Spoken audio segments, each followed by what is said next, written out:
Aujourd'hui, nous entrons dans ce premier cours de symbolique. Je dis ce premier cours officiel parce que nous allons attaquer maintenant de front ce que c'est exactement que la symbolique.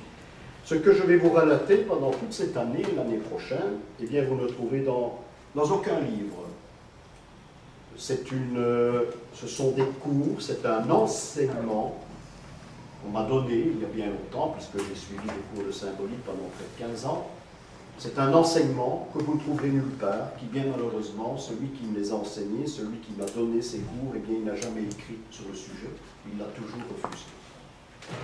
En prenant comme excuse, personne ne va s'intéresser à ça après ma mort. Voilà ce qu'il a dit. Alors bon, je reprends un petit peu ce qu'il m'a appris. J'ai pris un tas de notes, c'est pour ça qu'il n'y a pas de diapositive, j'ai pris un tas de notes, j'ai pris des centaines et des centaines de feuilles, parce qu'il n'y avait pas de livre pendant ces cours, et je vous assure que ça fait tout de même une tonne. Je n'arrive jamais à retrouver, quand je fais des recherches sur un petit détail, on va passer avec un mot grec là, je n'arrive pas à trouver tellement qu'il y a des piles de feuilles, griffonnées bien sûr, parfois c'est lent, parce que j'ai un avantage, c'est que, il y en a peut-être certains d'entre vous qui ont cet avantage aussi, j'ai la mémoire scripturale, ça veut dire ce que j'écris, je retiens, et j'arrive à copier, j'arrive à prendre par écrit un cours complet. C'est-à-dire même les réflexions que l'orateur fait pendant le cours, j'arrive à les noter. Je ne fais pourtant pas de la stélo, c'est bien dommage d'ailleurs. Alors ça c'est un avantage. Ce qui veut dire en résumé, c'est ce que je vais en quelque sorte transmettre des idées et une parole qu'on m'a transmise il y a presque 20 ans certainement. Alors, nous parlons de symbolique. Il faut chercher ce que c'est que les symboles. Si vous voulez faire de l'histoire, si vous voulez faire des visites initiatiques dans des églises, dans des monuments religieux, ce que nous faisons d'ailleurs assez régulièrement, une fois par mois, eh bien il faut à l'issue de ce que nous allons faire comme travail qu'en pénétrant dans une église, eh bien vous pouvez immédiatement mettre le doigt sur la signification, ce qui s'est passé dans cette église, pourquoi elle est là, et encore des tas de choses sur la vie, surtout au Moyen-Âge. L'Église était un droit d'asile avant. Maintenant, toutes les églises sont fermées, et j'en sais quelque chose, parce que vous savez que quand j'organise un voyage, eh bien, je dois parfois consacrer des journées entières pour avoir la visite d'une église, et encore bien souvent, elle est fermée, je dois passer à une autre. Les églises sont fermées maintenant. L'excuse toute trouvée, c'est le vol. Je veux bien qu'on vole, c'est pas nouveau, mais enfin, c'est une excuse toute trouvée. L'église est fermée parce qu'on vole. Il m'est arrivé une seule fois, je dis bien une seule fois, en 20 ans de temps, de rencontrer un prêtre dans le nord de la France. Il y avait des œuvres d'art superbes dans cette église. Je lui ai dit, vous vous rendez compte que vous laissez, là on s'est lancé la balle dans le camp, vous vous rendez compte que vous laissez votre église ouverte avec ce que vous possédez. Et il m'a répondu, l'église est un lieu de prière. Alors j'ai rencontré un seul prêtre en 20 ans qui m'a dit cette phrase. Même pas deux, j'en ai rencontré un. C'est assez exceptionnel. Donc, ceci pour insister que l'Église est un droit d'asile, et à l'époque dont nous parlons, à l'époque où on employait les symboles, eh bien, le prêtre circulait dans son Église, et on pouvait lui demander des détails sur une statue, sur une chapelle, la raison pour laquelle cette Église était là, les gens qui l'ont fréquentée, les pierres tombales, un tas de choses. Maintenant, je ne vais pas... Ce n'est pas l'objet du cours de critiquer l'Église catholique romaine, mais maintenant ce serait pratiquement impossible. On en a un point où certains prêtres, depuis des années, ils passent devant une statue, il s'agit d'un homme, et on dit j'ai toujours cru que c'était une femme. Et on en est là. Et à Bruxelles, mais pas loin d'ici, enfin soit. Donc, une Église qui a été créée pour présenter une histoire et des symboles. À l'époque, nous sommes au début du Moyen-Âge et jusqu'à la fin du Moyen-Âge, se rendre à l'église, c'est aller à l'office, d'accord? Mais c'est également, je dis, et surtout, pour prier la mémoire de nos ancêtres.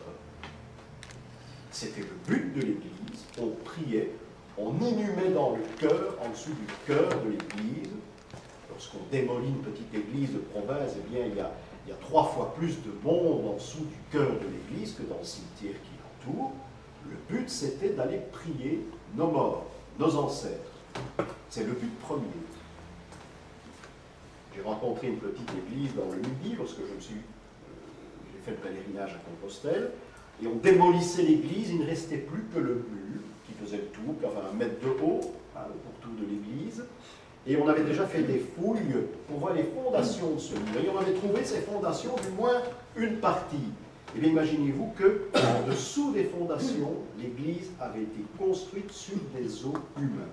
C'est-à-dire qu'ils étaient alignés les uns à côté des autres. Ça devait faire tout le tour de l'église.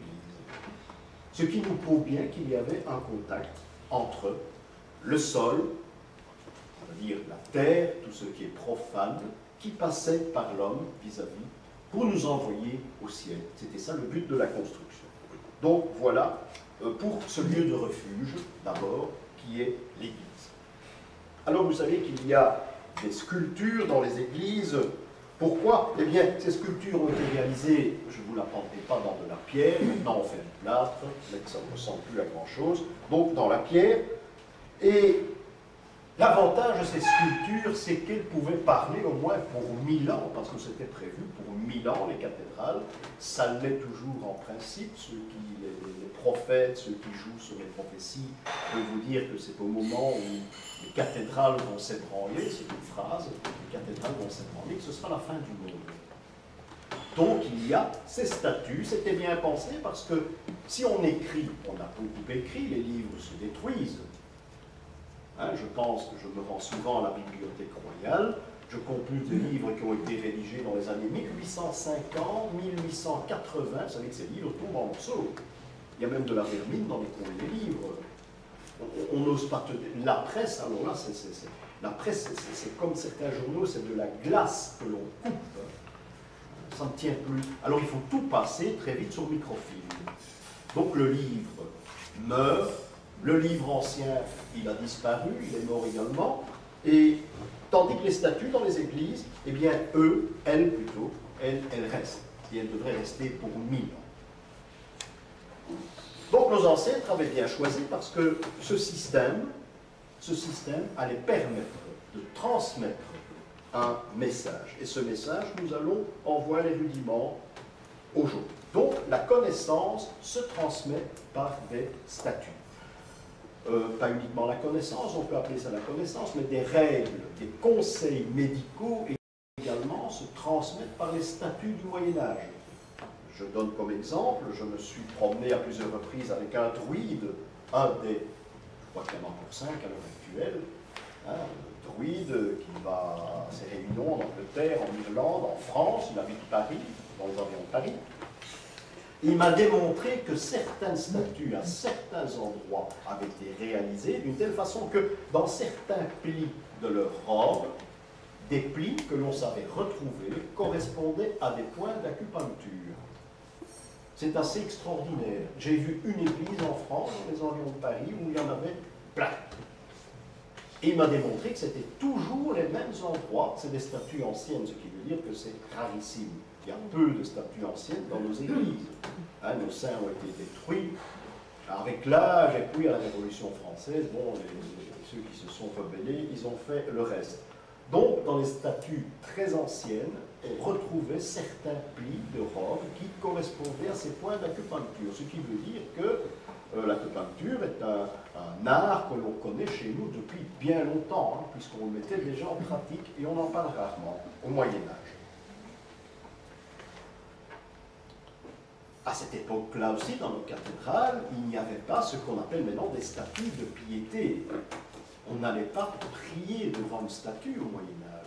On allait voir la statue, on la comprenait, on pensait le saint, on priait le saint, mais ce n'étaient pas des statues de piété comme on en voit maintenant, ces statues en plâtre. J'en citerai une seule, c'est Notre-Dame de Lourdes, que l'on place dans toutes les églises. Ce sont des statues de piété, des bondieuseries, comme on dit, le terme n'est pas péjoratif. Hein, depuis Saint-Sulpice, c'est un petit peu dans ce style-là. On va y placer des cierges, et ces cierges rapportent beaucoup d'argent. C'est un but premier que l'Église a suivi, hein, notamment à partir des années 1850. Donc toutes ces statues que l'on voit n'existaient pas, c'est-à-dire les statues qui représentent des bondieuseries n'existaient absolument pas au Moyen-Âge. C'était des statues qui vous donnaient un certain message, qui avaient une raison d'être, et surtout une raison d'être à l'endroit où on allait la découvrir. Il y avait également des abbayes. Il y avait des abbayes qui étaient destinées à l'éducation du pèlerin, parce que, vous le savez, on en a parlé dans le cours des Templiers, qu'il y avait 3 grands pèlerinages. Ces pèlerinages passaient par des abbayes, par de grandes églises et des cathédrales, et c'est là qu'on recevait un message. Si vous faites un jour le pèlerinage à Compostelle, et je vous le souhaite, eh bien, pas en marcheur avec un bâton et des gourdes, hein, ça c'est pour le folklore. Non, non, il faut prendre un bâton avec soi, mais il faut faire ça d'une toute autre façon. Il faut apprendre en marchant. Et ce que bien malheureusement, 90% des pèlerins ne font pas. Ils ne terminent même pas leur pèlerinage. Je vous en parlerai tout à l'heure. Ces abbayes attiraient le pèlerin avec, disons, un thème initiatique. Ce qui veut dire que chaque abbaye avait sa spécialité. Chaque cathédrale avait sa spécialité. Et cette spécialité est présentée à l'entrée de la cathédrale. Ce qui veut dire que si vous allez à Saint-Quentin, par exemple, eh bien, Saint-Quentin, vous aviez une éducation musicale à apprendre. On apprenait la musique au Moyen-Âge, on apprenait à chanter. Si bien que jadis, il y avait des statues qui n'existent plus à l'entrée de la, je crois que c'est une collégiale à Saint-Quentin, une collégiale, il y avait des statues, des tas de saints, qui vous apprenaient la musique. Et on savait de cette façon-là qu'en entrant ici, vous aviez un message à apprendre sur la musique. J'ai connu l'église de Saint-Quentin au moment où on a enlevé les stalles, on les a restaurés. Et lorsqu'on a retiré les stalles dans le cœur de l'église, on a vu des grandes fresques sur les murs avec des immenses partitions de musique. Et là, ça a confirmé la chose qu'on n'a jamais dit dans les livres, bien sûr, parce qu'on ignorait tout ça, mais ça a confirmé le fait que là, il y avait un enseignement musical. Rappelez-vous ceux qui m'ont accompagné dans les environs de Reims, il doit y avoir 2 ans. Dans un village dont malheureusement je n'ai pas le nom, ou je ne l'ai plus, nous avons découvert une petite église de village. Et à l'entrée de la petite église, sous le trumeau, on était accueillis par un magnifique roi David qui jouait de la harpe. Vous vous souvenez de ça? Eh bien là, il y avait un enseignement musical dans cette église. On s'est réunis, vraisemblablement les gens de Reims venaient là, et recevoir un enseignement musical. Alors si vous passez ici, à Saint-Gudule, vous êtes accueillis par les rois mages à l'entrée. Les rois mages, c'est tout autre chose. Les rois mages, c'est le Verseau, c'est l'avenir, c'est l'ère à venir. Nous sommes déjà dans l'ère du Verseau, c'est l'ère à venir. Et là, bien sûr, nous avons un autre système. Nous avons le système prophétique qui entre en jeu. Ce qui veut dire que dans l'église Saint-Gudule, qui était l'église Saint-Michel jadis, il y a bien longtemps, eh bien, il y avait un message, peut-être crypté, mais un message sur les prophéties. Voilà donc sur cet enseignement, l'enseignement que le pèlerin faisait. Alors, venons-en au symbole. Actuellement, tout le monde dit le symbole, les dictionnaires indiquent le symbole, mais il n'y a pas tellement longtemps. Avant ça, un symbole, c'est que le dernier était au féminin, c'était la symbole. Tous les dictionnaires qui ont été réalisés depuis Bonaparte jusqu'en 1860, je pense, eh bien, il est inscrit la symbole. Ça a changé aux environs de 1900. Alors, lorsqu'on prend des dictionnaires, eh bien, personne ne tombe d'accord sur la définition exacte d'un symbole. Hein, on en parle beaucoup dans les dictionnaires anciens, il y a toujours au moins une page entière où on explique ce que c'est que le ou la symbole. Seulement, on ne tombe pas d'accord sur la signification exacte du mot. On parle d'un symbole chimique au début du siècle. Oubliez le mot symbole chimique parce que ça ne veut absolument rien dire. Bon, on l'emploie, il est au dictionnaire. Hein, on ne changera jamais l'expression, mais un symbole chimique, et vous verrez par la suite, j'espère, un symbole chimique, eh bien, c'est tout, sauf un symbole. C'est une question d'appellation. Et ça, nous allons voir. Donc, il y a une étymologie au terme, bien sûr, et le mot symbole viendrait du grec, symbolon, qui veut dire symbole, qui vient du verbe symbolem. Et là, c'est plus intéressant, parce que lorsqu'on prend le verbe symbolem, ça signifie mettre ensemble, réunir. Donc, on est loin de la définition que l'on se donne généralement, qu'on trouve généralement du mot symbole. Donc, le verbe veut dire réunir, mettre ensemble. Et là, c'est très historique. Alors, si on veut retrouver la signification exacte de l'origine du symbole, il faut lire Plutarque.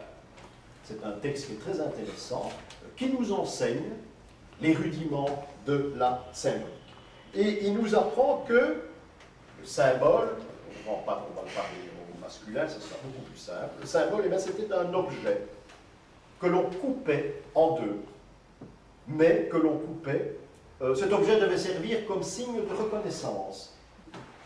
Une société initiatique, par exemple, on coupait un jeton en deux, eh bien, il fallait obligatoirement que la seconde partie rencontre la première, et on faisait partie de cet ensemble, ces personnes qui devaient se réunir. Ça, c'est la première appellation, c'est la première fois que l'on parle de symbole, c'est-à-dire un objet de reconnaissance, et généralement employé dans des sectes. Je vous donne un exemple très pratique. Vous rencontrez quelqu'un, vous lui donnez rendez-vous à un endroit, ou bien quelqu'un d'autre, vous envoyez quelqu'un d'autre à votre place, mais je dois être certain que c'est la personne que vous envoyez, pas envoyer quelqu'un d'autre. Bon, mais vous prenez un billet de, on va prendre quand même 50 €, c'est pas trop, vous déchirez, vous découpez d'une certaine façon. La personne que vous allez rencontrer devra présenter la seconde moitié, il faut que les deux moitiés correspondent, et vous savez à qui vous avez affaire. Voilà le système, je l'ai comparé au billet de banque maintenant, voilà le système que l'on employait à l'époque de la Grèce antique. C'est-à-dire, le symbole, en une phrase, est un moyen de reconnaissance. Et c'est la preuve que l'on attend que vous faites bien partie de ce groupe, que vous êtes bien la personne que l'on attendait. Donc, chez le grec également, ça pouvait être un signe de reconnaissance, par exemple, d'hospitalité également. Si on vous faisait dormir à un endroit précis, vous deviez montrer la petite patte blanche, vous montez ce signe qu'on devait automatiquement placer avec l'autre signe et vous étiez accepté. C'est grâce au symbolum d'ailleurs que le roi d'Athènes va reconnaître son fils. Il reconnaît son fils parce qu'il avait la moitié du symbole, son fils avait l'autre moitié, et son fils devait obligatoirement, en fait cette moitié, non, c'était pas son fils. Ils ont essayé avec un autre objet que je vous parlerai tout à l'heure, et c'est comme ça qu'il a reconnu son fils. Alors, je vous parle de jetons, c'est pas comme ça qu'on l'appelait, mais enfin c'était souvent des jetons pour un repas dans un endroit où vous pouvez dîner, un jeton pour des jeux. Par exemple, vous alliez au théâtre, vous alliez au cirque, vous aviez un jeton qui représentait une place au cirque. Ça pouvait être un symbole, mais pas toujours. Il faut faire une distinction. Ce qui est plus intéressant, et là Plutarque nous en parle, c'est que dans les sociétés initiatiques, à une certaine époque, on employait une coquille. Vous savez que la coquille, vous connaissez, qu'on appelle la coquille Saint-Jacques, et la coquille, on la cassait en deux morceaux, et on la présentait lorsqu'on entrait assister à une séance initiatique. Donc on savait que vous faisiez des pythagoriciens, par exemple, se réunissaient, et bien on savait que vous faisiez partie de la maison, et vous pouviez assister à ce qu'on allait vous présenter, cette séance initiatique. Voilà encore un exemple qu'on employait à l'époque de la Grèce antique. On va introduire une grande partie du cours d'aujourd'hui. Pour les adeptes de la symbolique, la coquille est le symbole le plus important, mais certainement le plus ancien. Donc, le plus ancien symbole, je fais une relation à la Grèce antique également, mais nous allons en parler dans tous les détails aujourd'hui. La coquille est donc le symbole sacré par excellence. le système de la symbolique est valable uniquement en Occident. Il faut savoir ça. N'allez pas parler de symbolique égyptienne. Hein, j'aime bien les gens qui font des très gros volumes, c'est très bien illustré généralement. Histoire de la symbolique, dictionnaire de la symbolique, là c'est un peu plus amusant. Et on mélange tout. On mélange absolument tout. Hein, on vous parle d'une coquille, mais vous allez rencontrer des tas de choses. On parle d'un serpent, alors là, tenez-vous bien, il y a au moins 3 pages. Donc il ne faut surtout pas mélanger les symboliques. Jamais. La symbolique est quelque chose qui a été fait pour nous, pour l'Occident. Et à un certain moment, nous verrons même que le fond de la symbolique a été réalisé pour des gens d'expression française, parce que les mots reviennent partout, dans tous les pays d'Occident, ils n'ont pas été traduits. Et ça, nous verrons beaucoup plus tard quand nous aborderons ce chapitre. Donc, quand je dis occidental, je parle de la Grèce antique, je parle de Rome également, les Celtes, la Gaule, les Slaves également, ce sont tous ces gens d'Occident qui vont mettre en pratique, et là tenez-vous bien, à un même moment, la même symbolique. Quand je dis à un même moment, si vous parlez de moins 3000 avant Jésus-Christ, ben, c'est la période entre moins 3000 et 3500. C'est pas le même mois que ça se déroule. Donc, une symbolique qui va fonctionner, à partir d'une certaine époque, mais dans tous les pays de l'Occident. Je dois vous dire que il y a, ce que je vais vous dire, c'est peut-être une bonne raison pour laquelle cela a commencé. Tous les spécialistes qui parlent de symbolique en donnent cette signification, je vous la donnerai tout à l'heure, parce que c'est vraiment un mystère, c'est qu'à la même époque, tout le monde commence avec le même système, et là la symbolique va même. Parce qu'avant ça, elle n'existe absolument pas. Donc, la symbolique serait une convention.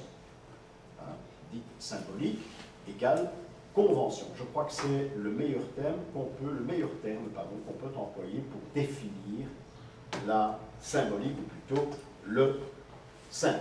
Donc, on oublie l'Égypte ancienne, qui ont leur symbole à eux, qui s'explique aussi, je ne le dirai pas, c'est toute une autre étude. N'allez pas parler de la Chine ou des empereurs, parce qu'il y a aussi une symbolique qui peut être très intéressante, hein, mais je me demande même à la limite si c'est de la symbolique.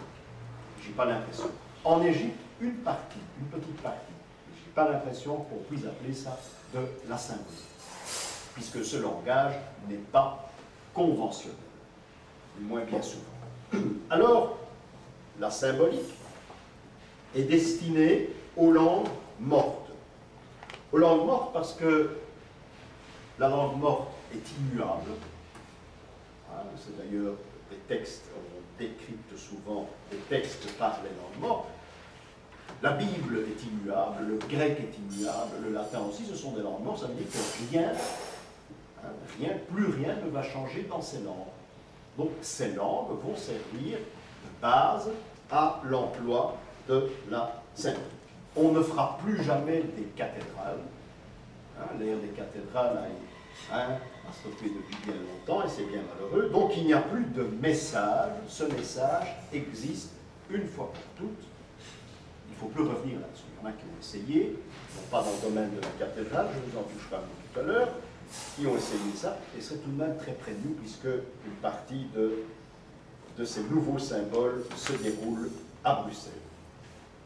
Donc, lorsqu'on parle symbole, le mot existe, il y a tout de même des symboliques qui sont assez déroutantes.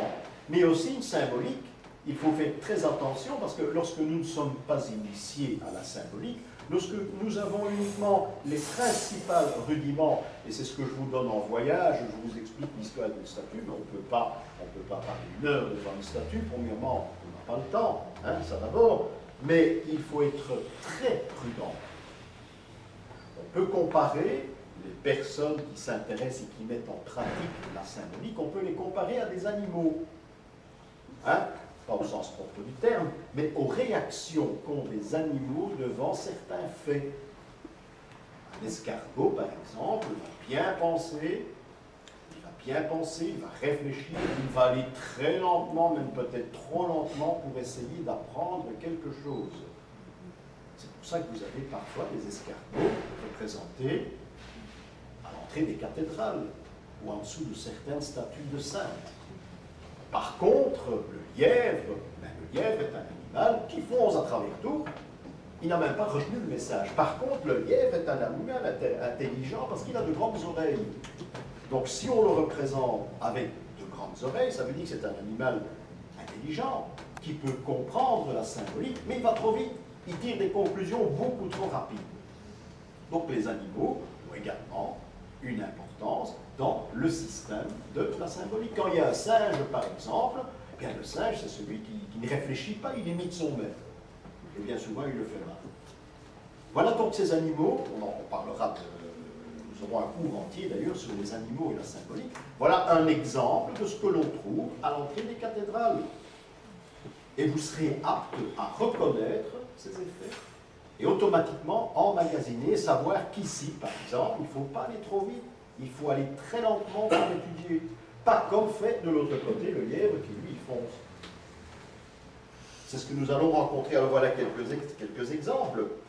Il y a une symbolique des couleurs qui existe également, nous verrons ça, de A à Z. Un panneau de signalisation, par exemple, vous avez un sens interdit. Il y a 9 chances sur 10 qu'on va vous demander scientifiquement, je dis, mais ce que ça représente, vous allez dire, c'est un symbole. C'est le sens interdit, mais non, absolument pas. Absolument pas, ce n'est pas un symbole. Alors le rouge, la couleur rouge veut dire qu'on ne peut pas passer.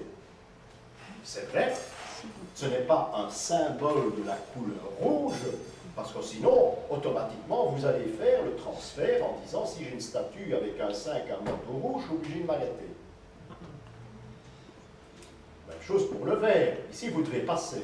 Vous allez à la suivante. C'est une symbolique qui est très mal comprise et qui bien souvent est appliquée. J'ai entendu nous est arrivé une fois un guide qui raisonnait à Amiens, par exemple, de cette façon-là. Il y avait une colonne verte. Ah, ici, on ne va pas s'arrêter, il faut aller derrière. C'est assez curieux, hein. Et effectivement, si vous allez à Amiens, vous allez rencontrer, je crois que c'est à droite du cœur, il y a une colonne qui est peinte en vert depuis très longtemps, je ne sais pas pourquoi. Et ça n'a rien à voir avec des couleurs de la symbolique. D'ailleurs, le vert, c'est la prophétie. Hein, dans tous ces détails, hein, un prophète a généralement un manteau vert. Hein, c'est une relation à la mystique des frères Ney, par exemple. Donc, il faut être très prudent. Hein, il ne faut pas prendre ce qu'on vous présente en symbolique, il ne faut pas prendre tout à la lettre, parce qu'il faut d'abord savoir, il faut connaître.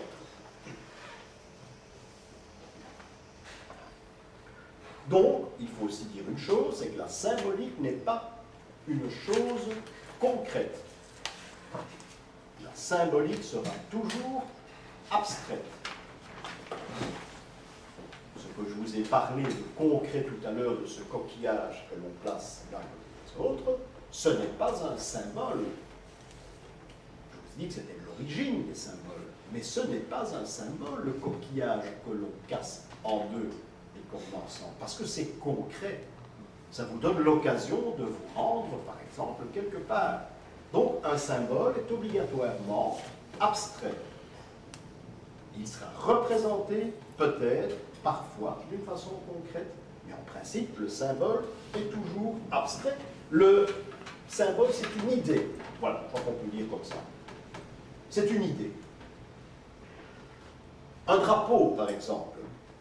Un drapeau, on a souvent dit, vous le verrez peut-être, ah, c'est un symbole, ça représente la Belgique. C'est tout à fait faux. Un drapeau n'est pas un symbole, ne sera jamais un symbole. Un drapeau est un signe, un emblème. Il y a d'ailleurs une science qui s'occupe de ça, l'emblématique, ça existe. Hein. On peut se réunir autour d'une table et faire de l'emblématique, hein. Mais ça n'a absolument rien à voir avec un symbole. Une coquille, nous parlons de la même coquille. Hein, si vous la voyez au-dessus d'une pompe à essence Shell, vous dites, ah, c'est le symbole de Shell, absolument pas. La coquille de Shell, c'est une marque, c'est pas plus difficile, hein, mais ce n'est pas un symbole. Et nous en sommes ici tout de même assez très loin. Reprenons la même coquille. Et cette coquille, vous allez la trouver sur le manteau d'un pèlerin. Vous avez une statue qui représente un pèlerin. Et sur son manteau, vous avez des petites coquilles. Ça veut dire quoi? Ça veut dire qu'il s'agit d'un pèlerin, là vous ne pouvez pas vous tromper. Mais il ne s'agit pas d'un symbole. Encore une fois, c'est une marque.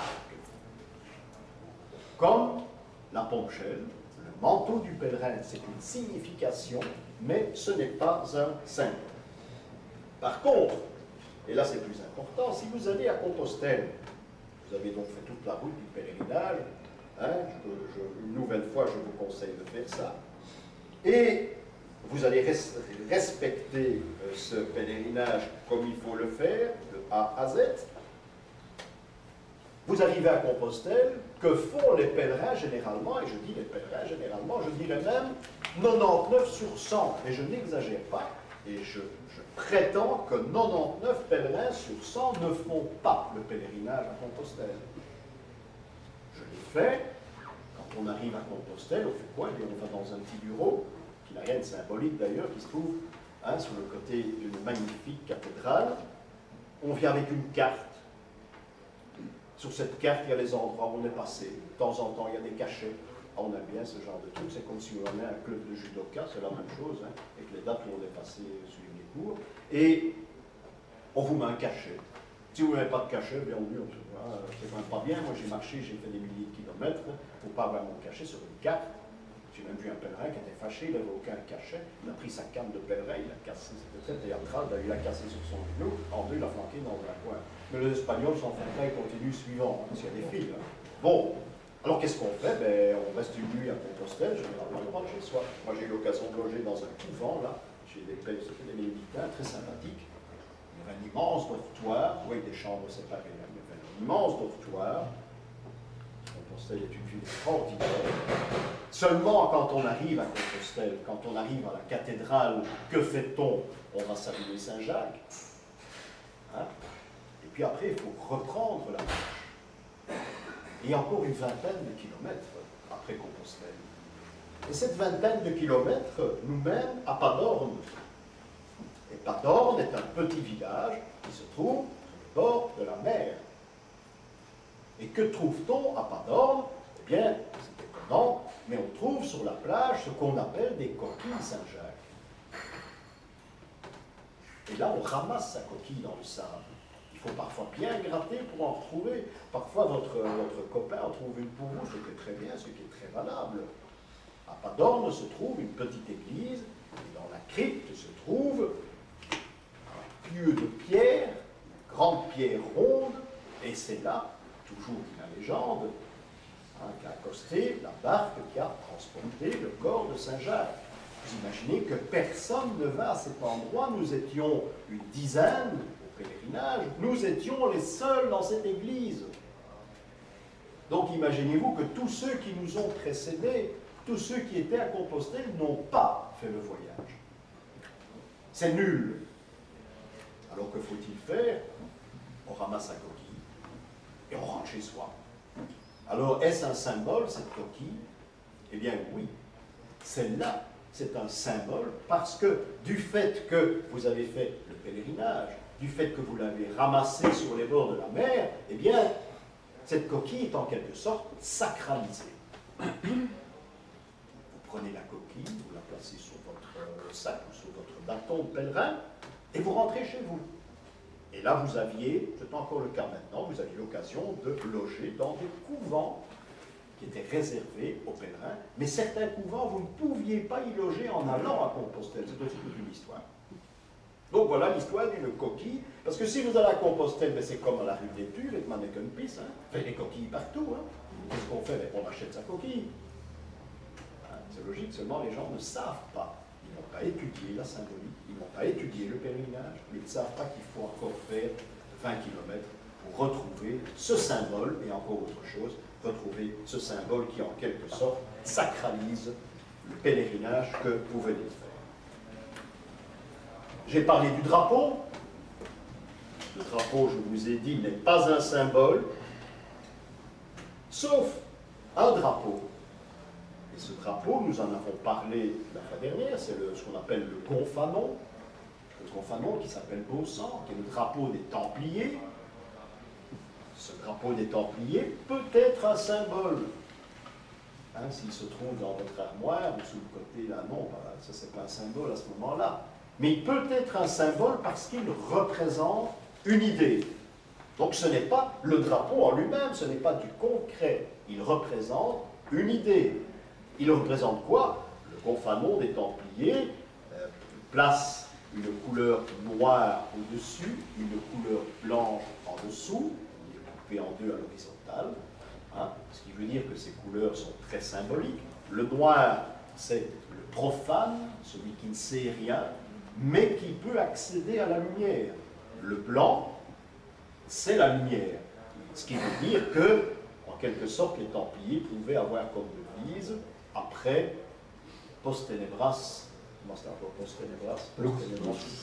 Voilà, après les ténèbres, la lumière, et en plus les protestants ont repris cette devise et en latin. Ça, j'ai jamais compris pourquoi. Ben soit, il ne faut pas comprendre avec eux.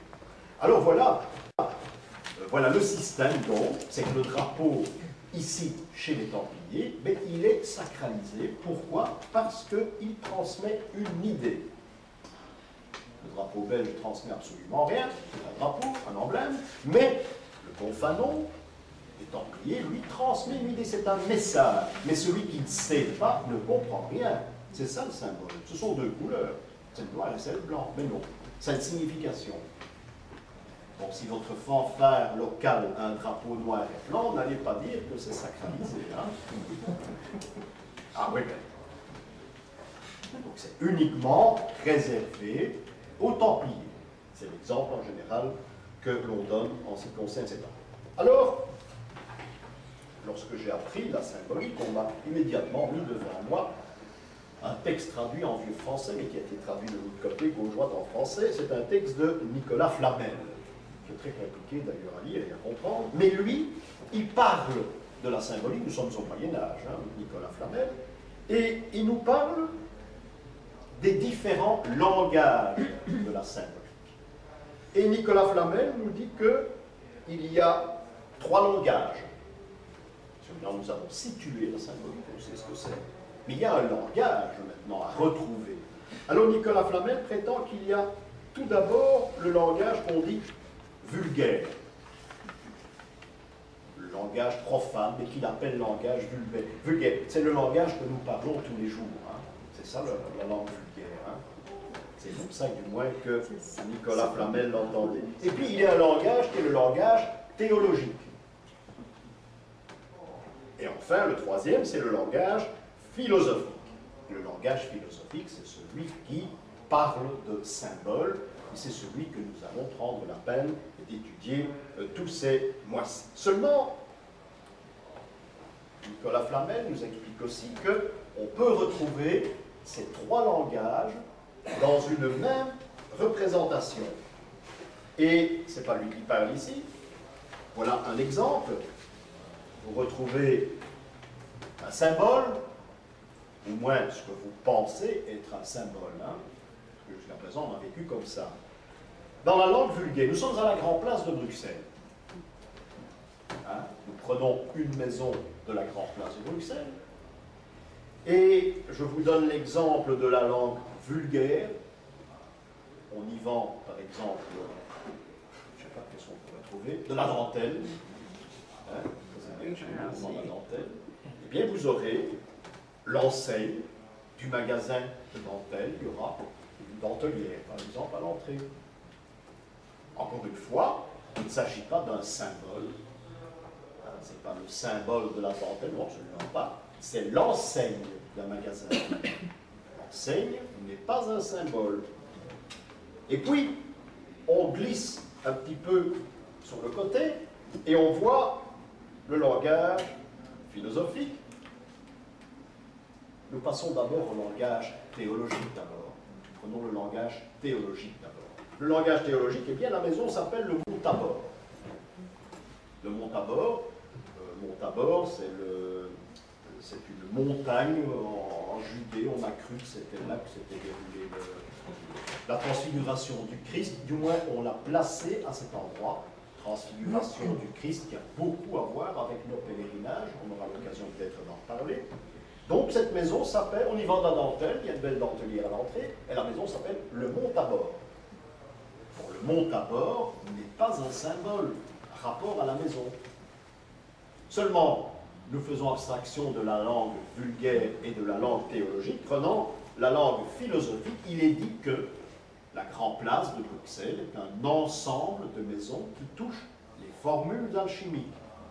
Il y a toute une explication, hein, il y a un itinéraire qui nous prouve très adroitement que, dans le fond, la Grande Place est la dernière des cathédrales. Donc, il y a un circuit, il y a une pensée, je ne vais pas parler des fabricants d'or parce que je n'ai jamais été d'accord là-dessus, il y a une pensée philosophique alchimique à la Grande Place. Alors voilà la même maison qui va entrer dans ce circuit philosophique parce qu'elle représente une idée abstraite. Alors là, le Montabor, maison de la Grande Place, deviendra un symbole. Donc il faut faire abstraction de l'idée vulgaire et l'idée théologique pour arriver à l'idée philosophique. Je crois que vous voyez ce que je veux dire. Vous pouvez faire ça des tas de choses. Il faut chaque fois, si c'est possible, on ne va pas prendre une autre maison près de Saint-Gudule, mais non, absolument pas. Il faut chaque fois prendre un exemple où il y a tout de même, où on aboutit dans une idée philosophique. C'est le cas d'une maison maintenant en place. Je crois que c'est même l'exemple type qu'on peut donner. Les bénédictins disaient une chose qui est très intéressante pour trouver le symbole. Prenez un fruit. Je ne sais plus lequel qui a dit ça, mais ça, je m'excuse, on n'a pas pris note. Un bénédictin a dit un jour à monsieur lettré, prenez un fruit, vous enlevez le vulgaire, il ne dit pas le vulgaire, vous enlevez la peau qui est autour du fruit, vous en avez la chair. Et la chair du fruit, prenons une pêche par exemple, il la compare au symbole théologique. Et puis il dit généralement, ceux qui vont se délecter du fruit, ils vont manger la chair, que vont-ils faire? Ils vont jeter le noyau. Et le bénédictin en cause dit non, il faut casser le noyau, il faut en rechercher le fruit, l'origine. Et ce qui se trouve à l'intérieur du noyau, c'est-à-dire l'amande, eh bien c'est le symbole du fruit. Parce qu'en quelque sorte, cette amande est sacralisée, va donner naissance à autre chose. Voilà ce père bénédictin qui nous explique ça. Je ne sais malheureusement plus son nom, mais c'est l'exemple type que l'on explique lorsqu'on nous enseigne la symbole. Donc, en quelque sorte, le langage profane groupe les marques et les insignes, également les formules chimiques, hein, on en a parlé tantôt, c'est du langage profane. Le langage théologique ou exotérique. Exotérique, théologique, c'est dans la même veine. Ce sont les emblèmes, les attributs. La justice, c'est exotérique. L'amour est exotérique. La foi qui va donner naissance à la prière. Tout ça fait partie de l'exotérisme dont on parle peu généralement. Et puis il y a le langage ésotérique, qui est le langage sacré, qui est le langage des symboles, c'est-à-dire la coquille qu'on a ramassée à Compostelle, le circuit alchimique dans la Grande Place de Bruxelles, et bien d'autres. Donc voilà une définition des trois systèmes, définition de ce que c'est le symbole.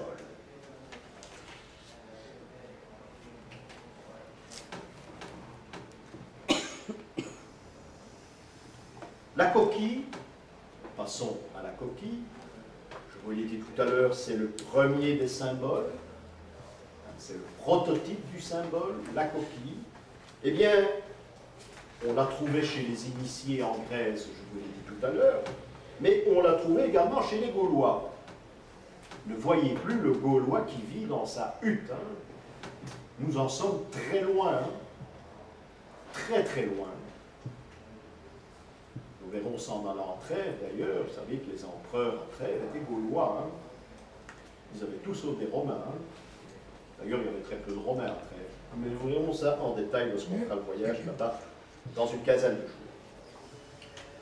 Les Gaulois allaient à Rome, les Gaulois allaient en Grèce, ils allaient à Delphes d'ailleurs, ils allaient à Delphes, et ils ramenaient de ces coquilles. C'était l'enseignement des Gaulois, les Gaulois à Delphes. Oui, ces gens étaient de la même race, hein.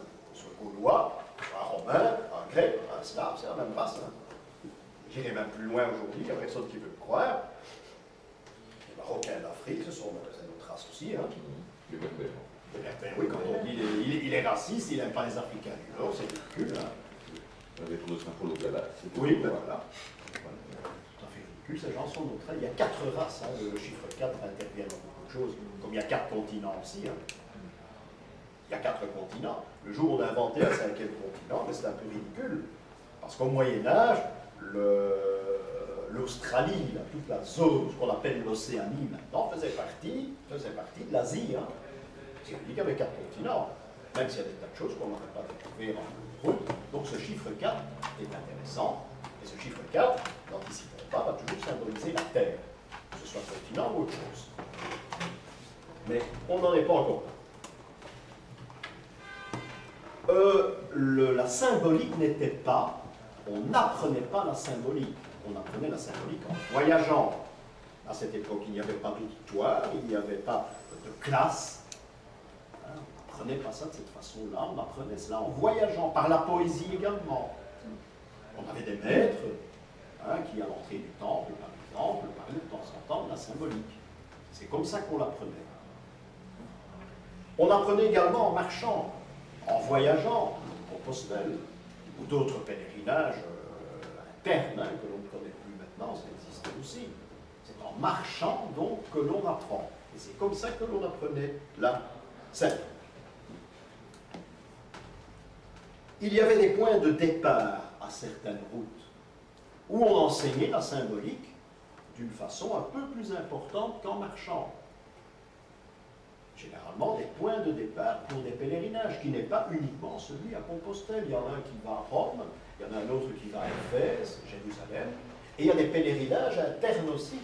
Un pèlerinage qui est moins significatif, mais dont on ne parle jamais chez nous, c'est le pèlerinage à Notre-Dame de Halle. Alors c'est très intéressant, et j'ai découvert ça, je savais qu'il existait, mais je termine un livre sur le Brabant mystérieux. Vous savez que je suis dans des localités où je retrouve des petites chapelles qui ont été construites en l'honneur de Notre-Dame de Halle. Et ces chapelles se trouvent sur une route. Et curieusement, sur ces routes, on retrouve des marques de tâcherons. C'est-à-dire ceux qui ont travaillé à l'édification de ces maisons. J'ai même découvert un symbole, toi qui t'intéresse à ça, de la toison d'or, sur une de ces maisons. Toison d'or qui est très païen, qui n'a rien de chrétien, mais cette toison d'or est représentée sur une maison, mais qui se trouve sur le pèlerinage vers Halle. Bon, maintenant, ne prenez plus, malheureusement, tout à la lettre. Vous avez une très belle chapelle, Notre-Dame de Halle, et vous avez un Saint-Joseph à l'intérieur. Ça, c'est bien malheureux, j'en ai vu d'autres que ça, mais ça, vous les lirez, je ne vais pas tout vous vendre à l'avant, parce que c'est parfois très amusant. Je suis en train, c'est une parenthèse, et bien voir à la symbolique, je suis en train de trouver un ancien culte phallique à Louvrange, au côté Wavre, là-bas, en Brabant-Wallon. J'arrive pas à le trouver, mais je l'aurai trouvé pour bientôt. Un ancien culte phallique, c'est quelque chose d'extraordinaire. Donc ça date de la Grèce antique, et on trouve ça dans un de nos villages. Du moins, on le trouvait en Brabant-Wallon. J'ai trouvé un écrit très ancien, et on disait à cette époque, parce que c'est tout de même une époque, nous sommes tout de même au début du 19e siècle, hein, et au milieu du 19e siècle, que les femmes faisaient la file devant cette représentation phallique. Hein. Je ne sais toujours pas comment elle était, cette représentation, mais je le saurai bientôt. Et pourquoi? Eh bien parce qu'il est dit que dans certaines régions, une femme doit au moins avoir 10 enfants. Et si elle en avait 7 et elle attendait trop longtemps, on la montrait du doigt, là. Alors, elle, seul souhait, c'est de passer pour une personne tout à fait normale et d'en avoir 10. Alors, on a là cette chapelle, c'est fantastique. Moi, j'ai toujours cru, à un moment donné, qu'il existait uniquement ce genre de chapelle, ce genre de culte, qui avait été fait pour des femmes qui ne pouvaient pas donner naissance à un enfant, mais pas du tout. Il y avait un nombre limite à respecter. C'était la raison pour laquelle je cherche. Quand j'ai trouvé ça, mon livre est clôturé, j'espère que je trouverai bien vite. Mais c'est à Louvrange, et je cherche, je vais questionner des fermiers, par exemple. Les vieux n'existent plus, c'est dommage. Hein, on passe trop tard. Mais parfois j'ai des éléments intéressants, mais surtout pas chez les prêtres. Enfin, on va pas s'arrêter là-dessus. Ah oui, tout le Brabant-Wallon sont des Polonais. Ils sont gentils, très gentils. Ce sont tous des Polonais. Ah, il y en a même un homme que j'ai rencontré il n'y a pas longtemps, il voudrait faire revivre une procession qui avait jadis dans sa communauté. J'ai dit, ben, je vous promets que je viendrai le dimanche. Mon Dieu, c'était triste. Et il l'a fait. Et c'est un problème. Et il a fait sa procession, il a fait son devoir. Il veut faire renaître les symboles dans son église et sa procession. Et il s'arrête à une ferme bien précise qui a un rapport avec la vie du saint. Et il commence le Notre Père, il a 8 personnes autour de lui, mais ils ne connaissent même plus le Notre Père. Ça va loin. El Bravo mis un temps d'arrêt, vous savez que Notre Père est coupé en deux, le prêtre commence, l'assemblée continue, mais il n'y a personne qui continue, il a dû continuer tout seul. C'est triste. Enfin, n'empêche, il y en a un, c'est un Polonais, il a dit, je vais faire revivre nos coutumes et nos symboles. Et il est bien parti. Il a essayé, il continuera certainement. C'est un détail. Donc, je vous ai dit, la coquille, c'est le symbole des symboles. Donc, c'est en marchant qu'on va prendre sa signification. On va à Compostelle, je vous ai expliqué la raison, la sacralisation de la coquille, pour en faire un objet sacré, un symbole. Donc, je vous ai dit que les écoles symboliques étaient ouvertes au départ d'un pèlerinage vers Compostelle, par exemple. Je citerai celui-ci, puisqu'il a un rapport avec la coquille. Et vous avez devant vous la représentation d'une coquille. Et vous avez devant vous exactement les grandes écoles philosophiques de la symbolique. Elles n'existaient pas trop au Moyen-Âge. Et les grands départs vers le pèlerinage. Ça veut dire qu'il y avait Saint-Gilles de Cotentin, nous sommes là à l'ouest, mais voyez, de l'autre côté, nous avons Saint-Gilles du Gard. Ce qui veut dire que le pèlerinage partait de 2 endroits où il y avait un corps de Saint-Gilles. 2 corps, de Cotentin. Le pèlerinage débutait à Paris, à Vézelay et au Puy. Voilà donc ces 5 routes qui vont partir depuis bien longtemps, depuis l'époque de Charlemagne, en direction de Compostelle. La réunion de tous ces pèlerins se faisait à Punta Arenas, et puis on démarrait tous ensemble, des milliers de personnes en direction de Compostelle. Alors remarquez comme c'est subtil, vous avez devant vous une mini-carte de France, et bien tous ces points reliés ensemble vous donnent une coquille. Donc, vue du ciel, c'est une projection, comme il en existait beaucoup dans un autre domaine, c'est une projection vue du ciel qui vous donne, c'est extraordinaire, qui vous donne cette coquille Saint-Jacques dessinée avec les points qui ont été fixés pour y tenir une école de symbolique et qui ont servi à des milliers de pèlerins à se rendre à Compostelle. En ce qui me concerne, j'ai pris la route de Paris, parce que nous avons commencé le pèlerinage à Bruxelles, en plein centre, comme ça devait se faire, nous étions bruxellois. Et on a rattrapé le chemin qu'on appelait le chemin des Anglais. Les Anglais participaient à Compostelle en cours de route, et puis nous sommes passés Paris, et puis nous sommes descendus par des tas d'aventures en direction de Compostelle. Voilà les routes, et voilà cette représentation de la coquille, cette projection de la coquille sur la carte de France. Donc je vous ai dit, le pèlerin doit aller jusqu'à la mer, Padone, et puis Pontevedra. Pontevedra, où il y a d'autres choses à découvrir. Pontevedra est un petit village, pas loin de Padone, mais là il y a quelque chose d'assez exceptionnel aussi. Et là je vous assure qu'il n'y a aucun pèlerin qui s'y rend. Ce n'est pas une obligation, mais il faut aller voir dans les rochers gravés des figures. Des figures qui sont assez énigmatiques, gravées dans des rochers, qui sont là depuis plusieurs millénaires. Elles sont datées moins de 2200. Ça veut dire qu'il y a bientôt 5000 ans que se trouvent ces figures, parfois curieuses, parfois géométriques, qui se trouvent gravées dans les rochers, et disons un peu plus haut qu'à hauteur d'homme. Oui, à 5 mètres du sol, il y en a déjà certains. Ce ne sont pas des coquilles, nous laissons tomber la coquille pour le le moment, ce ne sont pas des coquilles, je vous l'ai dit, ce sont des figures étranges, ce sont des sortes de labyrinthes. Quand on ne regarde pas de trop près, ou de loin, on dit c'est un labyrinthe. Si vous allez trop près, oui, je vous dis c'est un labyrinthe, mais que je ne connais pas. Parce que le labyrinthe, chez vous, vous pensez à Chartres, vous pensez à une cathédrale, c'est très géométrique, ça représente des tas de choses, mais ce n'est pas ça du tout, c'est un labyrinthe. Les autres, ce sont des copies. Les labyrinthes que vous avez dans les cathédrales, ce sont des labyrinthes qui ont une idée, et l'idée est peut-être la même, peut-être. Mais ce n'est pas du tout des labyrinthes, c'est faux, on s'est trompé au Moyen-Âge. On a voulu restituer quelque chose que l'on ne connaissait plus. Mais heureusement qu'ils étaient là pour restituer, pourquoi pas? Le brave homme qui fait sa procession devant 8 personnes, je le félicite. Je veux bien qu'il soit à ma table tous les jours pour parler avec lui. Mais ici, on a récupéré quelque chose que l'on ne connaissait plus. Et on a créé le labyrinthe dans les églises. Donc le labyrinthe existe, et le labyrinthe existe à l'issue du chemin de Compostelle, où là nous étions 7. Il faut aller les voir. Et ça, c'est là l'issue du pèlerinage, je vous l'ai dit, mais ce n'est pas obligatoire. Ces labyrinthes ne sont pas toujours très grands. À Pontevedra, il doit y en avoir une douzaine qui ont un petit peu plus d'1 mètre de diamètre. Vous voyez qu'ils ne sont pas très nombreux.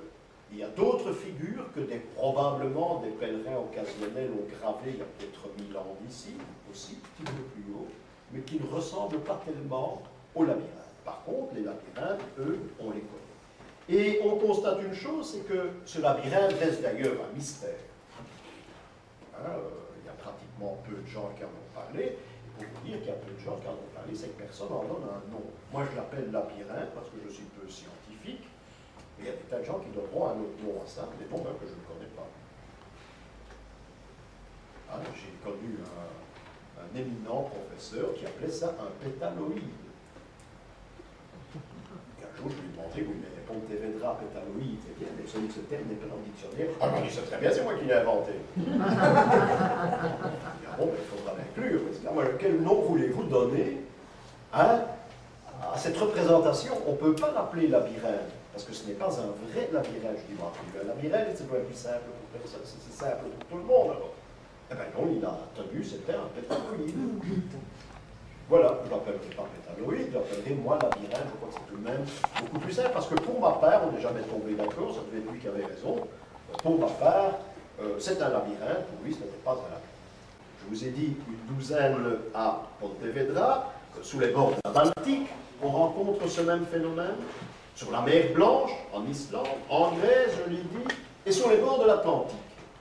Donc voilà les régions où on va retrouver, gravées dans le rocher, ou parfois dans la terre, au moment où vous ne les voyez pas, parce qu'ils ne sont plus à la verticale, ils seront à l'horizontale, mais toujours cachés dans des rochers. Ce qui veut dire que toutes les régions dont je viens de parler, de la Grèce antique en passant par Compostelle jusque dans le Grand Nord, eh bien, on trouve ces labyrinthes. Ces labyrinthes qui sont gravés. Personne n'a jamais écrit l'histoire de ces labyrinthes. On les signale. Oui, on les signale. Et souvent, mais on ne donne pas leur nom, on appelle ça des gravures rupestres, c'est ridicule, mais enfin soit. Mais on ne donne pas de nom. Parce que des noms, il n'y en a pas et on n'est jamais tombé d'accord. Alors là, c'est le grand mystère. Et pour ma part, c'est le deuxième des symboles, après la coquille. Ce sont ces fameux labyrinthes. Une fois qu'on sait ça, on sait tout. On peut dater ces labyrinthes, je vous l'ai dit, la datation, 2200 avant Jésus-Christ, les plus anciens, 900 avant Jésus-Christ, les plus récents. Donc nous avons tout de même une fourchette assez importante pour savoir à quelle époque on a vu apparaître ces fameux labyrinthes. Nous sommes également à l'origine de la symbolique, parce que ces deux symboles très importants, les plus importants à la base de cette science, seront le labyrinthe et la coquille. Vous allez me dire, oui, là, dans les grottes, dans les cavernes, ce ne sont pas des symboles. Hein, lorsqu'on décide un brave gars qui va à la chasse, ça ne symbolise pas la chasse. Il n'y a pas de recherche à faire. C'est concret, la chasse. Donc toutes ces fresques, n'appelez ça jamais des symboles. Il y en a qui risquent le coup, bon, hein, ils ne sont pas méchants, mais ce n'est pas l'appellation qu'il faut donner. Donc encore une fois, ce symbole va naître il y a 5000 ans. Vous pouvez retenir qu'il y a à peu près 5000 ans que la symbolique est née. Donc c'est tout de même une science appliquée depuis bien longtemps. Avant ça, il n'y en a pas. On n'a jamais trouvé de trace. Donc tout commence avec la coquille, je vous le dis, et la coquille sacrée et le labyrinthe. Il m'arrive souvent, lorsque j'entre dans une église, d'ouvrir les fonds baptismaux. C'est parfois un tic. Et je regarde avec quoi le prêtre baptise. Parfois on ne baptise plus, parce que il fait très sale dans le fond de la cuve.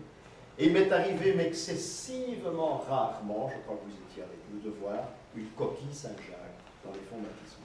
Ce qui veut dire que le prêtre baptise toujours à l'ancienne, comme on baptisait dans le Jourdain il y a 2000 ans. Il baptisait toujours avec l'objet sacré et symbolique par excellence qui est la coquille. La coquille se retrouve lorsqu'un artiste a peint un baptême du Christ, vous verrez parfois que Jean-Baptiste tient la coquille. Et il verse l'eau sous la tête du Christ. Lorsque vous voyez certains saints, à l'époque baroque, remarquez dans leur niche, les saints n'ont plus d'auréoles, les auréoles sont tombées à la Renaissance, mais ils auront au-dessus d'eux une coquille. Vous avez déjà vu ça? Ce n'est pas de la décoration baroque, oubliée, ça, qui n'a rien de symbolique d'ailleurs. Mais ce n'est pas de la décoration. Il est vrai que la coquille est entrée dans les mœurs à l'époque baroque. On l'a placée dans les meubles notamment. Les meubles de style Louis XV présentent parfois des coquilles. C'est entré dans la décoration. Mais quand il s'agit d'un saint, encore une fois, c'est une représentation qui n'est peut-être pas un symbole. Parce que dans ce sens-ci, c'est tout de même, je ne joue pas sur les mots, je pense que ça peut être considéré comme étant concret. Et voilà encore une utilisation. L'auréole est tombée, on a placé cette coquille au-dessus du sein. Vous allez dire que je suis très péjoratif ici, mais au-dessus de Mannequin Peace, vous avez déjà remarqué qu'il y a une très belle coquille? Oui. Pour d'autres raisons, il n'a pas été canonisé, du moins pas encore. L'an prochain, pour vous laisser, mais ça se prend.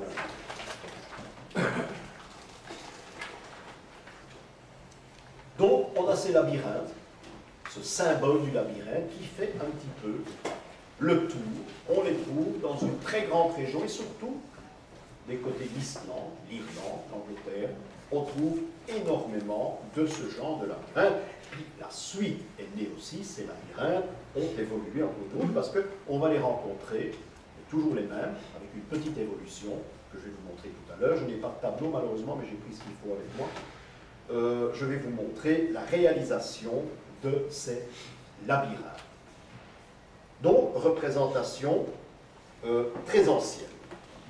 On ne les trouve que chez nous, on trouvera ça nulle part ailleurs. En Afrique, on ne les trouve pas, en Asie, on ne les trouve pas non plus. C'est quelque chose, je ne vais pas dire de local, mais que nous trouvons uniquement dans nos régions. Parlons datation. Nous parlons ici de 1200, 900 avant Jésus-Christ.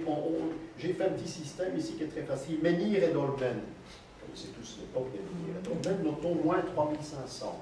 Ça, c'est pour situer dans l'histoire. Moins 3500. Les pyramides d'Égypte, moins 3000. Ça va. Alors, Stonehenge, le fameux Stonehenge, je vous conseille d'aller là si vous avez l'occasion. C'est quelque chose de sublime. Moins 1700, Stonehenge. À cette époque, à l'époque de Stonehenge, donc, on emploie déjà le système des labyrinthes chez nous dans nos régions. La chute de Troie, moins 1200, ça vous connaissez. Et les derniers labyrinthes, moins 900. Un poète qui va nous intéresser, c'est Homère. Poète grec Homère, c'est moins 850. Ça, c'est pour dater ce que nous allons dire par la suite. Alors, en moins 400, ce qui veut dire qu'on ne grave plus des labyrinthes à cette époque-là, ça n'a pratiquement plus aucune raison d'être, eh bien, à Crète, en Grèce, on va frapper de la monnaie, nous sommes en moins 400, et en moins 400, la dernière représentation de ces labyrinthes se retrouvera sur les pièces crétoises. Et on en fera d'ailleurs une expression, on dira que c'est un labyrinthe crétois. Ces postes, ça a été fait après les labyrinthes dont je vais vous parler, mais disons que c'est encore, ce n'est plus tellement d'actualité avec ce que nous allons évoquer aujourd'hui, mais il faut savoir que ce labyrinthe s'est retrouvé sur les monnaies crétoises en moins 400, comme les monnaies celtiques avaient la représentation d'un cheval, par exemple. Cheval qui entre aussi dans le domaine de la symbolique, vous verrez, et dans le domaine des labyrinthes. On n'en trouve plus, et en moins 400, on retrouve ce labyrinthe sur les monnaies crétoises. Ensuite, au Moyen-Âge, on va créer un labyrinthe dans les cathédrales. Les labyrinthes dans les cathédrales qui sont tous faux pour ma part. Hein, le mot faux, j'exagère un peu. Hein, mais l'idée est exactement la même. Pourquoi? Eh bien parce qu'on a récupéré, et vous savez savoir qui, on a récupéré l'idée de cet ancien labyrinthe qui a donc à peu près 5000 ans. Et c'était tout de même extraordinaire de la part des anciens du Moyen-Âge d'avoir représenté cela. Vous comptez le nombre de circonvolutions, il y en a exactement 7, qui est le chiffre symbolique par excellence. Hein, vous les comptez, il y en a 7, c'est comme cela exactement que l'on dessinait ce fameux labyrinthe. Il y en a qui ont 11 circonvolutions. Ils sont très rares, on n'a jamais pu définir pourquoi.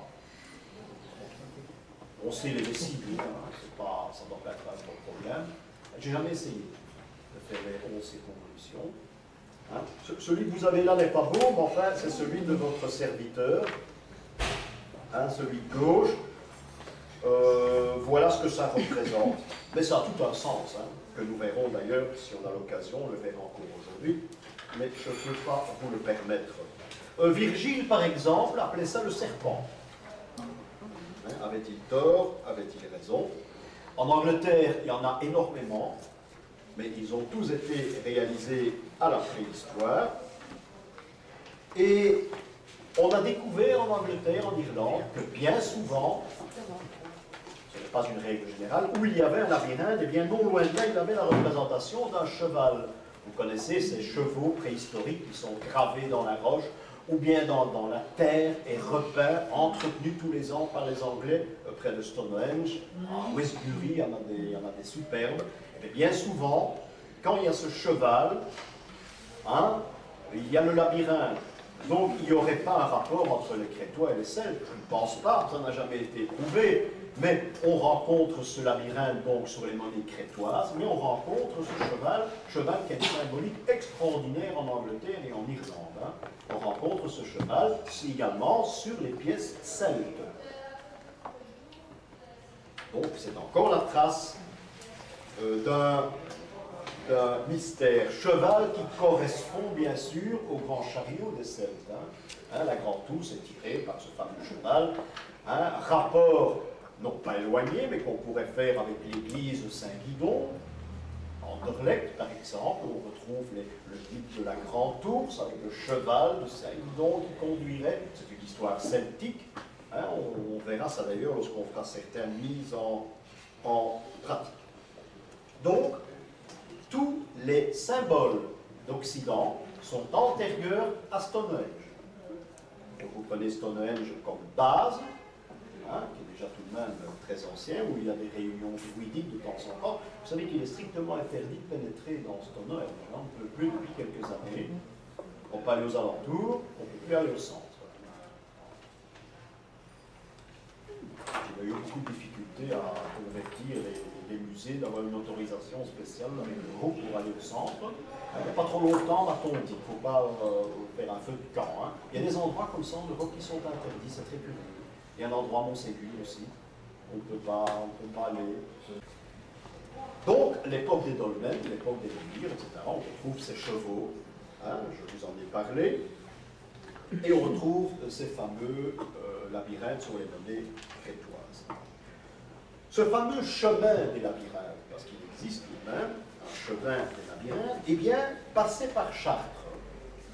On en est certain, Et à Chartres va prendre demeure un homme assez exceptionnel qui était secrétaire de Thomas Becket, qui s'appelait Jean de Salisbury.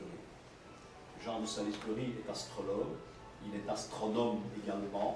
C'est un homme assez extraordinaire. Quand je fais visiter Chartres, il y a longtemps qu'on a été là, je montre en général l'endroit où il travaillait, ça existe toujours. Et l'endroit où il travaillait, c'est dans le cœur de la cathédrale. Il faut monter des marches. Maintenant, il y a des reliques un peu ridicules que l'on conserve là. C'était son endroit de travail. La fenêtre de son endroit de travail est orientée sur un dolmen qui se trouve une dizaine de kilomètres de là. Et pour découvrir l'entrée de ce cabinet de travail, il faut suivre les yeux d'un aveugle qui est gravé dans le cœur de la cathédrale. C'est extraordinaire. Je ne sais pas s'il y en a qui ont vu ça avec moi, quand même assez longtemps, mais on ira voir ça à l'occasion, c'est pas tout près.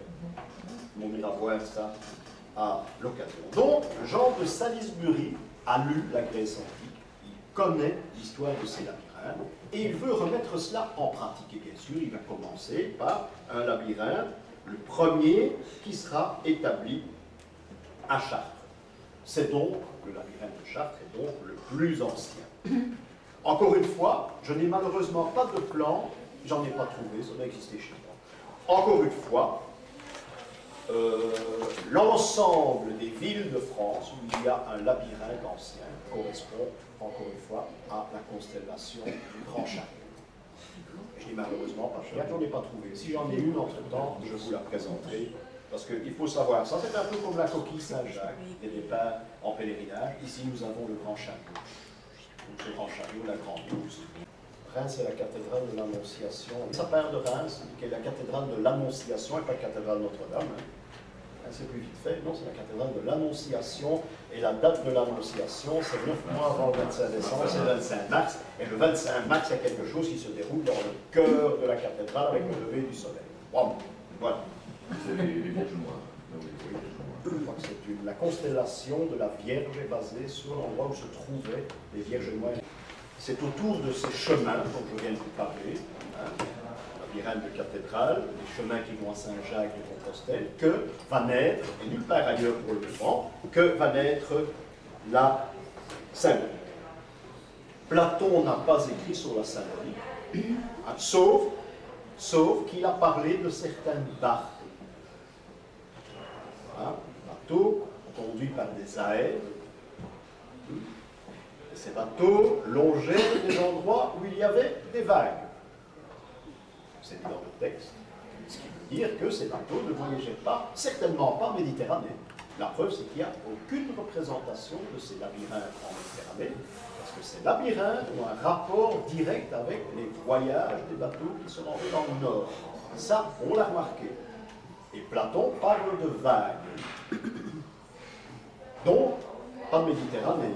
À ça, je réponds timidement, alors là, très timidement, que l'Atlantide, en croire Platon, doit être dans un endroit où il y avait des vagues. C'est-à-dire un océan, et non pas la Méditerranée, ça tombe automatiquement. Bon, c'est un petit détail, mais je dis ça très, très, très timidement. Donc, cette route qui mène vers le nord, les labyrinthes s'y trouvent, et ils se trouvent tous vers le nord, c'est-à-dire vers cette route. Donc le labyrinthe est dirigé automatiquement vers le nord. Et on a remarqué que cette route vers le nord est la même que la route que va entreprendre Pythéas, notamment, et Ulysse aussi. Ce sont les deux mêmes routes, et c'est sur ces routes-là qu'on va retrouver ces fameux labyrinthes dont vous avez l'exemple devant. Alors ces bateaux partaient, ces bateaux étaient menés par des aèdes, des bardes. Les bardes, ce sont des gens qui récitaient des poèmes pendant tout leur voyage. Alors ces bardes faisaient partie du voyage, et puis qui menaient le voyage en récitant des poèmes d'Homère, dit-on, et ils avaient les yeux crevés. Ils crevaient les yeux avant le départ, de mémoire, ils récitaient ces poèmes tout au long du voyage. Ce n'est pas une légende, c'est la raison d'être également de ces labyrinthes. Parce qu'il fallait toucher pour trouver le voyage. Ils ne voyaient pas. Donc il fallait toucher les parois des rochers, savoir si on était, même dans le brouillard. Vous savez que ces gens avaient la boussole, les Grecs. Ces gens avaient la boussole, ce ne sont pas les Chinois. Ils avaient la boussole, et s'ils allaient dans le Grand Nord, c'est pour trouver de la pierre aimantée, entre autres. Entre autres. C'était l'objet, une des raisons de leur voyage. Donc des bardes qui récitent des poèmes, et ils sont aveugles. Vous savez que le labyrinthe que vous avez devant vous, en Suède, les enfants apprennent à le dessiner. Hein. Dans les écoles, hein. C'est extraordinaire. Hein. Il y a des maisons dans le nord, Danemark, Suède, Norvège, où il y a encore ces labyrinthes gravés dans les portes des maisons, les portes de bois. Et c'est une protection. C'est une protection d'avoir ce labyrinthe. Vous voyez le voyage que cela a fait, les idées que ça a laissées, et ça date tout de même d'il y a à peu près 5000 ans. Donc, ce labyrinthe que vous avez devant vous, on ne peut pas le dessiner. C'est comme dans beaucoup de choses, et c'est pour ça que j'en reviens que c'est un des premiers symboles. Je dirais même que c'est le premier. On ne peut pas le dessiner si nous n'avons pas la clé de ce dessin. Il y a une clé, comme dans tous les symboles abstraits, il y a une clé au départ. Vous ne pouvez pas déchiffrer un symbole sans connaître la clé. Un code, ce code est en possession des abbayes depuis leur création, et ce n'est seulement au XIIIe siècle que les abbayes parleront et vont divulguer l'existence de cette clé. Donc cette clé, pour dessiner le plus vieux des symboles, qui sera d'une première utilité, ce sont les abbayes qui possèdent cette clé, abbayes qui vont en quelque sorte révéler leurs secrets pour construire les labyrinthes dans les différentes cathédrales. Voilà donc la suite logique, c'est pour ça que je vous dis que l'idée est la même si c'est un petit peu trafiqué, l'idée est la même pour la conception des labyrinthes dans les cathédrales. Donc, un code au départ. Le code des labyrinthes, donc, sera établi définitivement par Jean de Salisbury. Premier labyrinthe, celui de Jacques. Alors, quel est le code ici? Le code ici, il est très simple. Vous avez le labyrinthe devant vous. J'en ai pas, mais ça fait... J'en ai 5 ici, ça fait rien. Vous avez le code devant vous. Le code est très simple. Remarquez le milieu de ce labyrinthe. Eh bien, il y a une croix. Vous ne pouvez pas réaliser ce symbole sans la croix. Cette croix va devenir plus tard ce qu'on appelle la croix celtique. Croix celtique, encore une fois, qu'on va retrouver partout.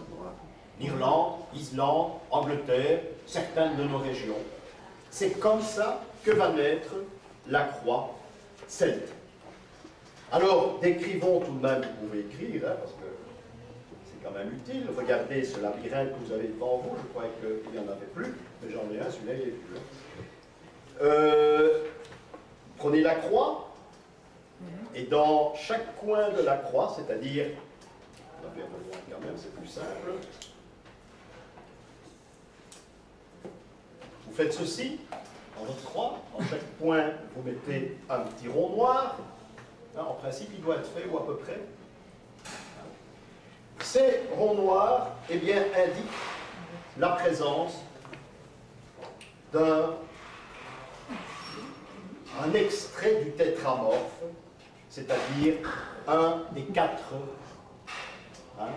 les animaux d'Apocalypse, que vous connaissez. Leur place est là, mais leur place n'est pas placée par hasard. Nous avons à l'extrême gauche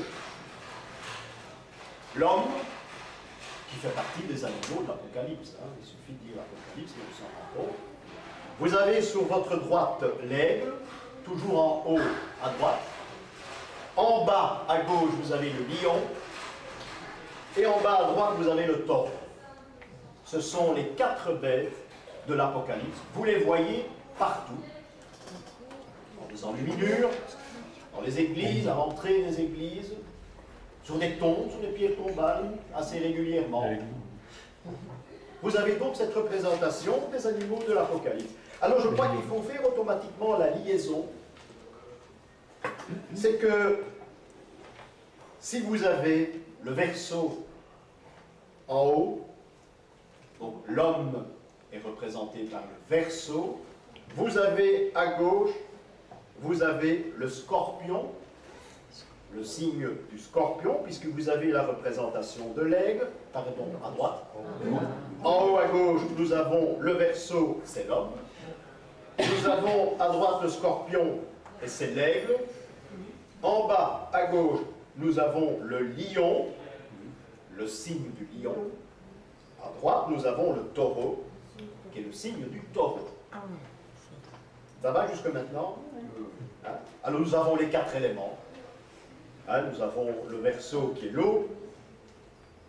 À droite, nous avons l'aigle qui est l'air. Ah non, c'est pas ça. Hein? Le Verseau, c'est pas ça. Non, c'est l'eau. Oui, le Verseau, c'est l'eau. En bas à gauche, vous avez le lion qui donne le feu.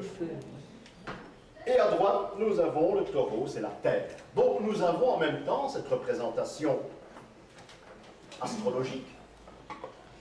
Hein, disons bien, nous avons la représentation d'un attribut d'un saint, et de plus, un saint évangéliste.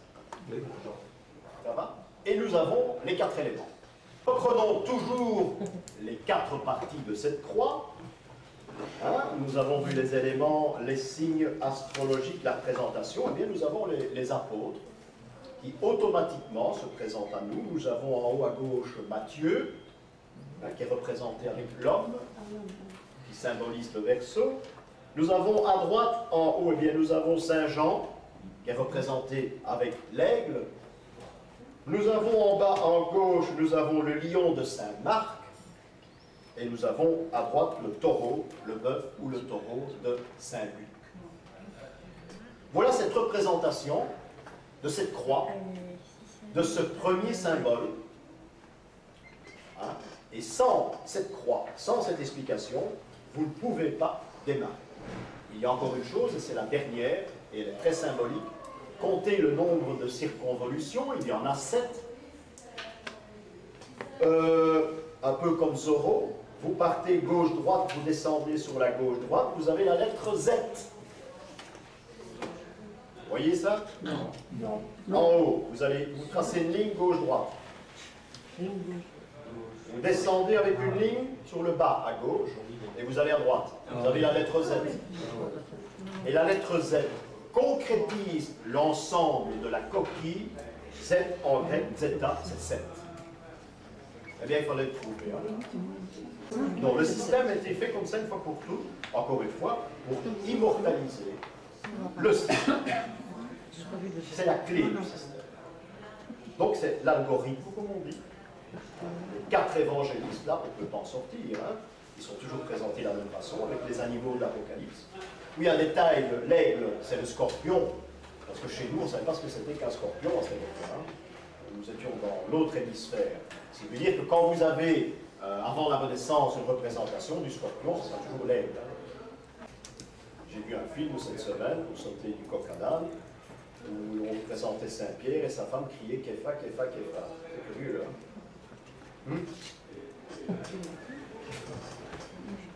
En hébreu, c'est Képha, c'est la pierre, ça n'a rien à voir avec le système Pierre, il s'appelait Simon pour commencer. Je suis quand même curieux de savoir comment le Christ l'avait baptisé en surnom. Hein. Parce qu'encore une fois, c'est symbolique, le système de la pierre, il y a que dans notre langue que ça marche. Hein. Pierre, tu es pierre, je bâtirai mon église. Il n'y a qu'en français, ça marche. Hein. Alors, oui. Mais là-bas, chez les Hébreux, c'est Képha, je vois mal s'appeler Képha, hein. Mais dans le film en question, sa femme peut dire Képha.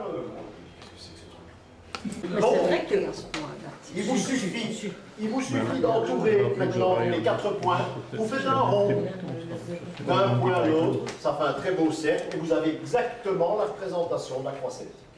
Croix que vous allez retrouver bien souvent derrière la nuque du Christ, à Chartres notamment, ailleurs aussi. Hein. C'est cette croix celtique, c'est la clé. Donc le Christ serait la clé du problème, parce que pour sacraliser cette croix, on y a même fait mourir un homme, c'est là que je vais en venir. Donc il fallait consacrer, il fallait garder pour toujours ce symbole. Le Christ a été crucifié sur la croix, c'est symbolique, hein. Hein, je ne parle pas en historien, je parle dans ma bouche, c'est quelqu'un qui fait la symbolique. Christ a été crucifié sur une croix pour que l'on sacralise cette croix qu'on appelle croix celtique. Il y a 4000 ans, tous ceux qui ont gravé ça, ils connaissaient le code. Ils connaissaient le code avec d'autres significations, parce que ça a été récupéré par l'Église. Mais ils connaissaient le code parce que sans la croix, on ne peut rien faire. Alors ici, ce que j'essaie de vous démontrer, c'est que la coquille et le labyrinthe, l'un dans l'autre, représentent ceci. Signes que l'on trouvait gravés sur les rochers, la roche, pour faciliter la route vers le Grand Nord à des gens du monde qui étaient sur le bateau, menés par des aèdes, des barques, les yeux crevés, et qui chantaient, lyriques, et qui récitaient des poèmes. Pourquoi le Grand Nord? Eh bien parce qu'au Grand Nord, on trouvait la lumière. Et pour eux, le Grand Nord, c'était le paradis. Quand nous allons par là, enseigner, maintenant, c'est le Nord. Il y avait un ciel ouvert, hein? Il y avait quelque chose d'extraordinaire dans le Grand Nord. On passait dans une autre lumière, et c'était le but du voyage.